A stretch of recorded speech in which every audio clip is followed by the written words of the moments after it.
Welcome to Reliable Sources, where we turn a critical lens on the media. I'm Howard Kurtz, along with Bernard Kalb. The political world was all abuzz recently about the new Reagan biography, Dutch, because of the author's use of fictional characters. Now it looks like there's more than a little fiction in the strange tale of a Republican presidential frontrunner and an author with a secret past. It was a startling allegation. George W. Bush supposedly arrested for cocaine possession in 1972. At the urging of George's famous father, went the story, a judge wiped out the criminal record in exchange for community service. These charges appeared in the afterword of a new book, Fortunate Son, by J.H. Hatfield. Governor Bush vehemently denied the allegation. The online magazine Salon put the story into play, along with a couple of newspapers. But most of the media stayed away from the account. The book contained no specifics about the arrest, not even a date, and the author relied on anonymous sources. So it wasn't much of a story for the press until this man weighed in with a statement. Former President Bush said, quote, "The report is a vicious lie. This simply did not happen," end quote. All of a sudden, the denial made news. It turned up in the Boston Globe, the Los Angeles Times, the Washington Post, the Atlanta Journal-Constitution. The Associated Press carried it to papers across the country. It was even reported across the ocean in papers all over Britain. But then a stunning turn. The Dallas Morning News, based on court records, reported that author James Howard Hatfield is a convicted felon on parole who was involved in a plot to kill his employer with a car bomb and served 5 years in a Texas prison. Hatfield, the author of science fiction-related books, including a biography of Star Trek's Patrick Stewart, insisted it was all a case of mistaken identity. But his publishers soon confirmed that Hatfield was indeed the man who had been in prison. St. Martin's Press Friday recalled Fortunate Son, asking booksellers to return all 70,000 copies. As for Governor Bush, he had this reaction. Obviously, if it's a convicted felon, his credibility is nothing, but his credibility was nothing with me to begin with because his story was totally ridiculous. Well, joining us now, Jody Allen, senior writer for U.S. News and World Report. Jake Tapper, Washington correspondent for Salon.com. And Walter Shapiro, political columnist for USA Today. Welcome. Walter, leaving aside for just a second the colorful past of the author, should St. Martin's Press have published explosive cocaine allegations in this book based on 3 anonymous sources and 0 corroboration? I don't think they should have accepted a book proposal from an author they knew so little about. It turns out, if Salon is to be reported to be believed, that many of the references for work he had done in the past for Texas papers were made up. I mean, this is really an indictment of the new state of publishing, where if it'll sell, who cares if it's true, and that things are less reliable because they're between hardcovers, not more. But Jody, do publishers have some responsibility to say to an author, hey, you ever been in prison, anything embarrassing in your past, kind of like they do for vice presidential candidates? Well, I don't think that they probably would occur to them to say, have you ever been in jail? Did you ever try to kill your boss? I mean, those are not the things that pop into mind. But as Walter points out, you should maybe look up a couple of the books he claims to have written and call a couple of them, say, give me some clips from these newspapers and this award that you claim, this Isaac Asimov award. Gee, I never heard about that. But I mean, the stuff that this author had written before was all very lightweight stuff, and one wonders about just their judgment in deciding this is a credible biographer of an important presidential candidate. And it's not like this was some back alley publisher. You've both scoffed at the idea, and the governor did as well, about there being an element of truth in what an ex-convict can say. Now, in the story in the Washington Post, Howie Kurtz's story, in fact, Bush accuser is said to be ex-convict. To be an ex-convict, to have paid your price to society in prison, etc., is your credibility always guilty forever, and is it something to make fun of automatically? Jake? Yeah, maybe.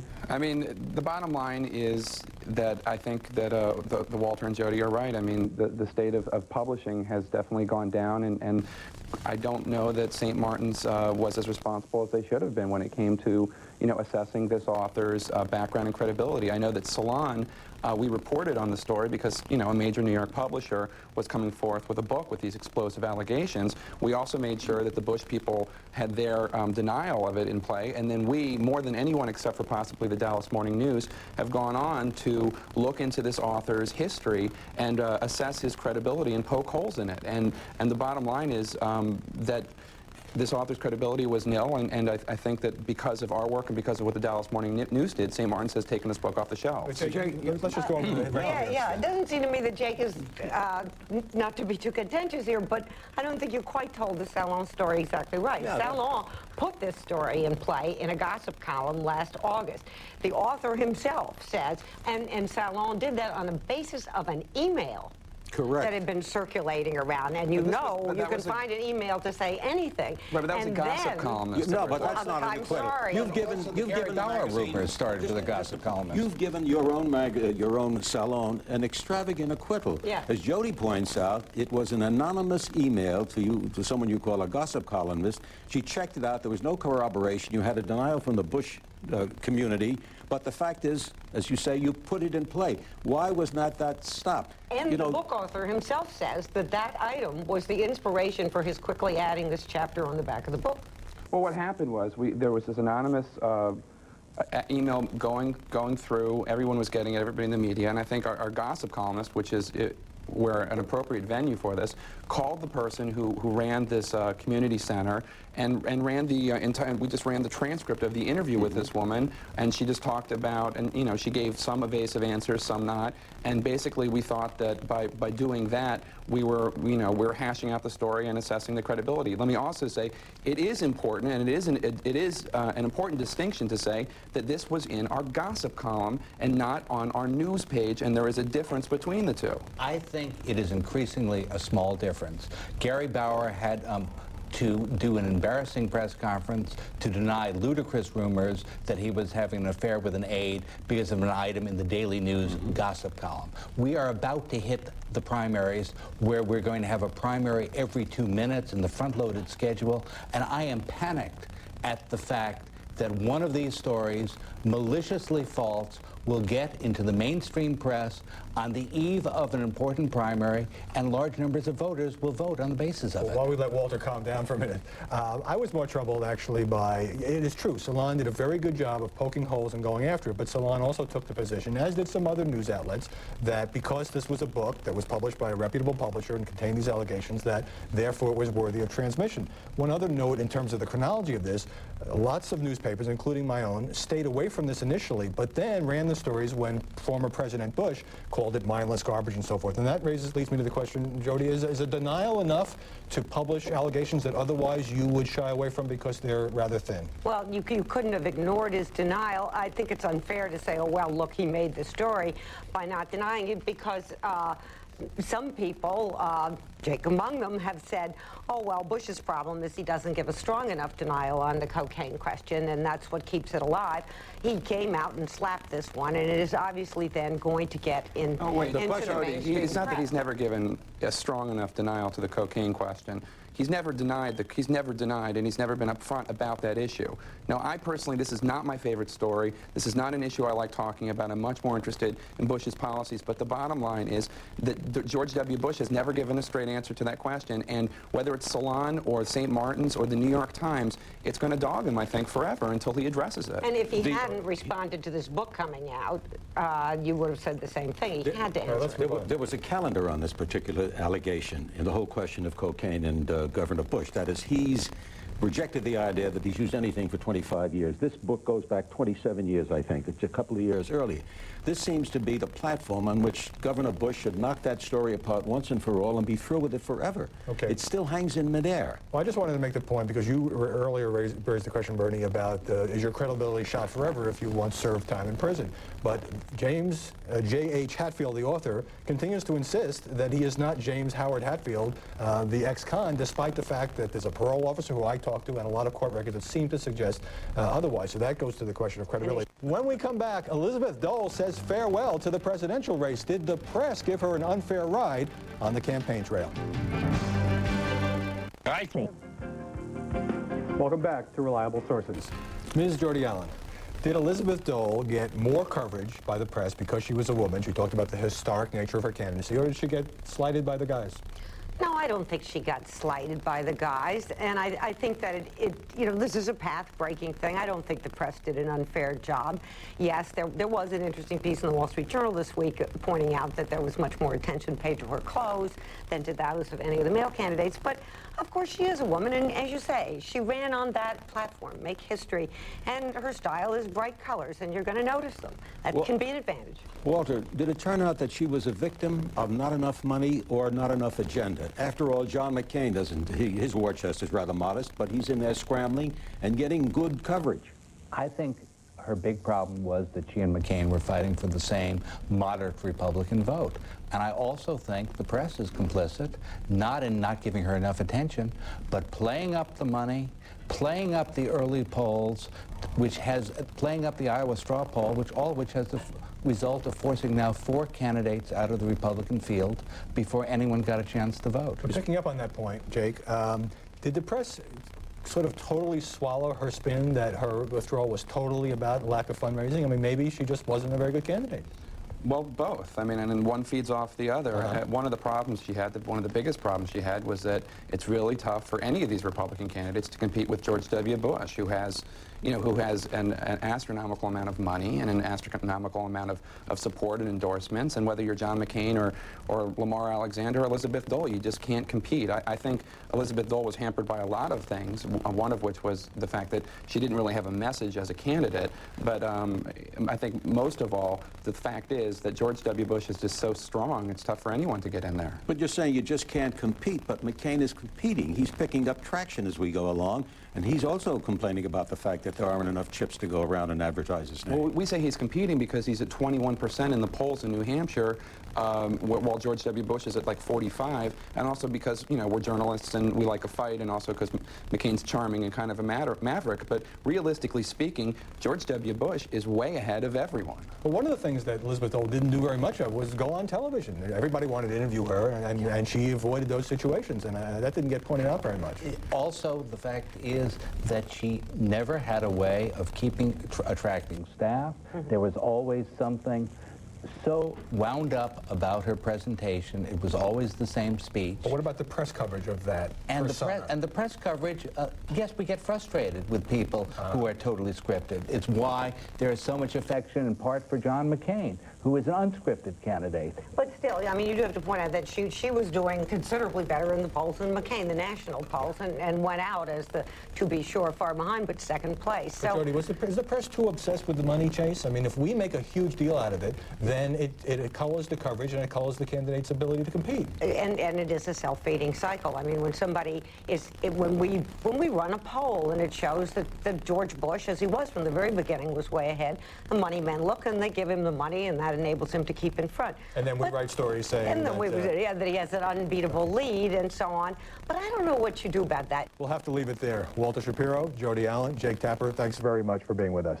Well, coming up, ABC versus Metabolife. A diet pill company takes on a major news magazine on the internet. I don't want big government in my medicine cabinet. Hi, I'm Flo. Maybe you've seen my commercials. Who hasn't? Oh, Bill, I'm trying to tell seniors about changes that affect our medicines, and some of it is good. There are new plans in Washington to help more seniors get prescription coverage. And the catch? With the White House plan, Price Waterhouse says up to 9 million seniors could lose the private coverage we have now. Our coverage? And end up in a big government plan. So call. There's a lot to learn. Aren't there enough reasons in your life to talk to your doctor about Zocor? To learn more about Zocor, ask your doctor. Zocor, be there.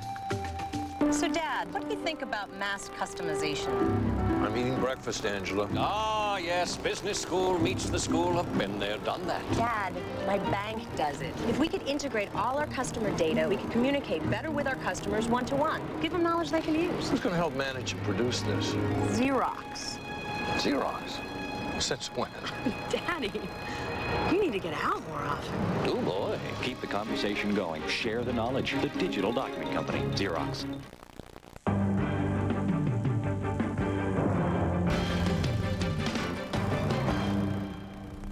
Welcome back to Reliable Sources. You may have heard about the war of words between ABC News and a diet pill company that erupted even before the story aired.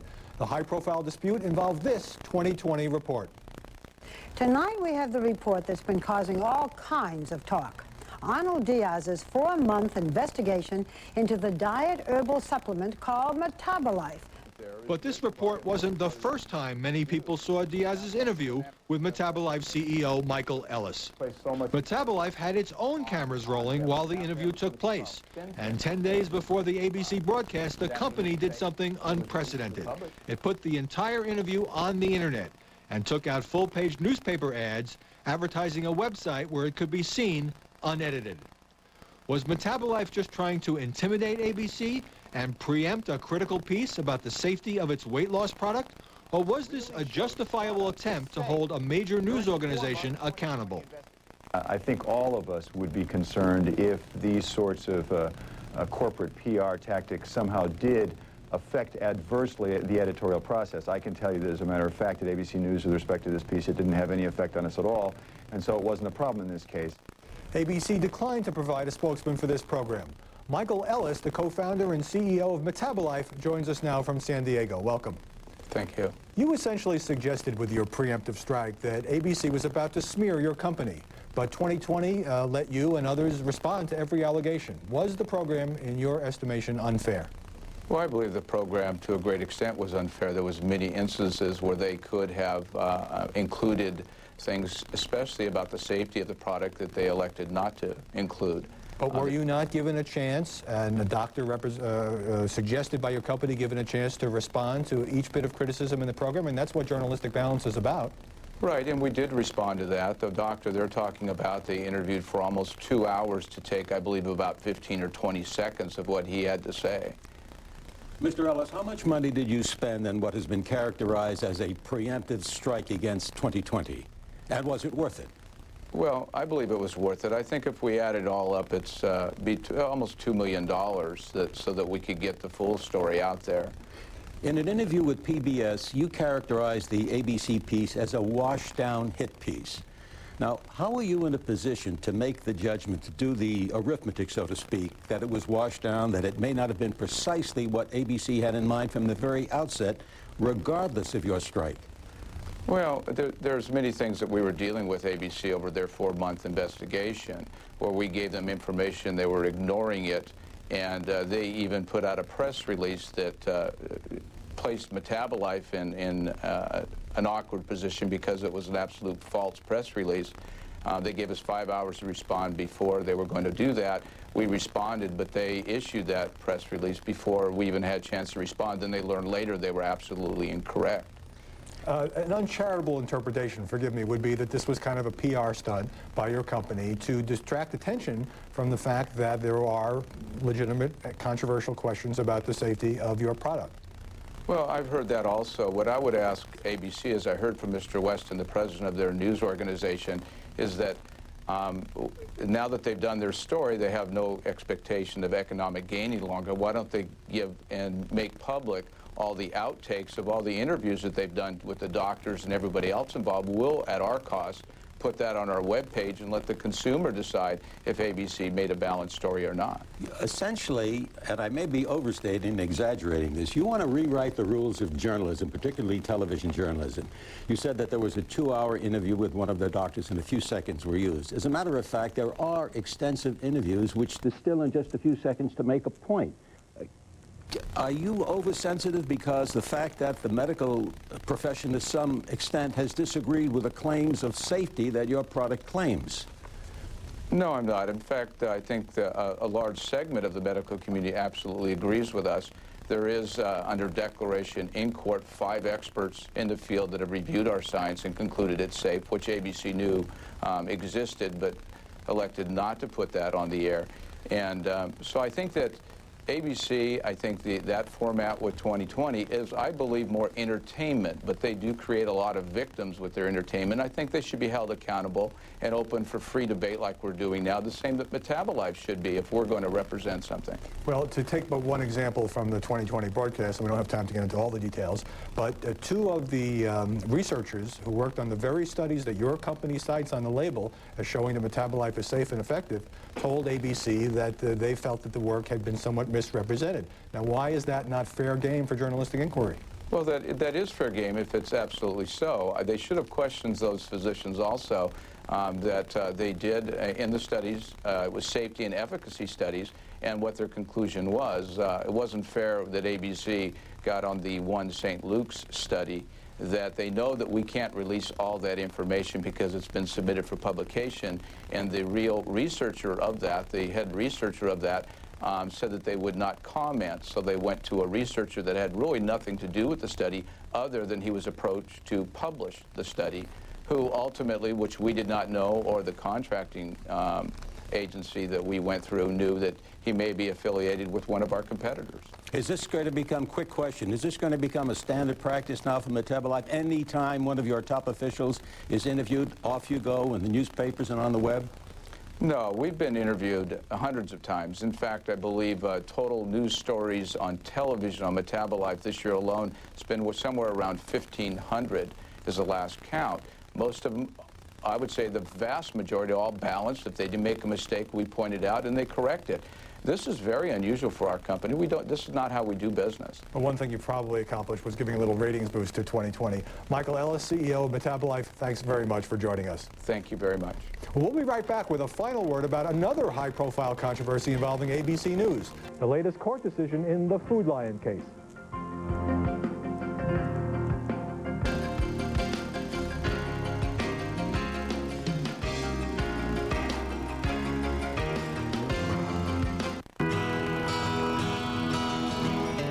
Substance, integrity.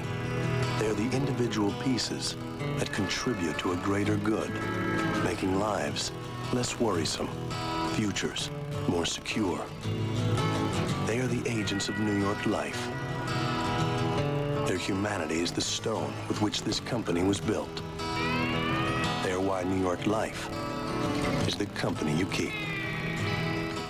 With 10-10-220, you can call around the world at remarkably low rates. Call anywhere in the US and it's only 99 cents for all calls up to 20 minutes. Canada too.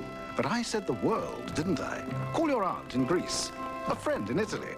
With 10-10-220, call most of Europe, and it's only $1.99 for all calls up to 10 minutes and just 19 cents a minute after that. Call family in Mexico, and it's only $2.99 for all calls up to 10 minutes and just 19 cents a minute after that. 10-10-220. It's much bigger than you thought. Aren't there enough reasons in your life to talk to your doctor about Zocor? To learn more about Zocor, ask your doctor. Zocor, be there. A cloud passed over the sun, and there was a remarkable transformation of light. An observation that led to silhouette window shadings from Hunter Douglas. Only Silhouette, with its unique combination of sheer and translucent fabrics, can take the natural radiance of sunlight and dramatically alter it to transform the mood of any room. Call 1-800-HUNTER-D for a free design brochure to see the full collection of Hunter Douglas window fashions. Before we go, the latest round in another controversy involving ABC News. A federal appeals court this week threw out a major fraud verdict against the network, ordering ABC to pay the supermarket chain Food Lion just $2. Back in 1992, Primetime Live aired its undercover investigation of Food Lion, charging the stores with selling out-of-date and unsanitary meat. Food Lion sued, claiming the company was the victim of fraud because it unknowingly hired undercover reporters as deli clerks. Food Lion was initially awarded $5.5 million. A judgment later reduced to $315,000. But the latest ruling says ABC committed no fraud, although its producers did engage in illegal trespassing. ABC News President David Westin called it, quote, a victory for the American tradition of investigative journalism. Well, that's it for this edition of Reliable Sources. I'm Howard Kurtz. Join us again next time for another critical look at the media. Capital Gang is up next. Mark Shields has a preview.